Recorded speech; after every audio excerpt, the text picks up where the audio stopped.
नमस्कार शेतकरी मित्रांनो, जेव्हा आपण वेगवेगळ्या फळबागा उभ्या करताना सिंचन व्यवस्था करत असतो आणि त्याला ड्रीप जोडत असतो, त्यावेळेस आपण सहज सोप्या पद्धतीनं आणि कमी वेळेत जोडणी केली पाहिजे। सगळ्यात पहिले तुम्ही पाईप जोडत असताना त्याला सोल्युशन लावून फक्त हाताने फिक्स करायचं आहे।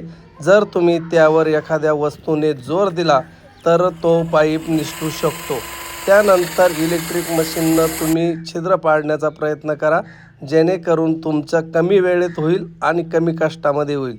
त्यानंतर शेतकरी मित्रांनो, रबर रिंग लावताना कोणत्याही प्रकारची टोकदार वस्तू त्याला वापरायची नाही। जर चुकून टोकदार वस्तू रबर रिंगमध्ये घुसली तर तेथे लिकेज राहू शकतं आणि नंतर आपल्याला तो काढण्यासाठी खूप त्रास होऊ शकतो। आता त्यामध्ये नेपल जोडताना हाताने जेव्हा आपण जोडतो तेव्हा ते हाताला रुततं आणि आपल्याला त्रास होतो।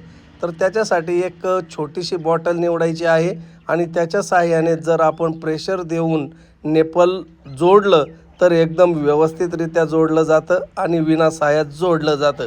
शेतकरी मित्रांनो, अशा ज्या छोट्या छोट्या गोष्टी आहेत जे आपला कामाचा वेळ कमी करतात आणि अशाच वेगवेगळ्या प्रकारच्या टिप्स आणि ट्रिक्ससाठी तुम्ही मला सबस्क्राईब करून ठेवा, जेणेकरून भविष्यात देखील मी तुम्हाला माहिती पोहोचवेल। चला भेटूया, तोपर्यंत नमस्कार।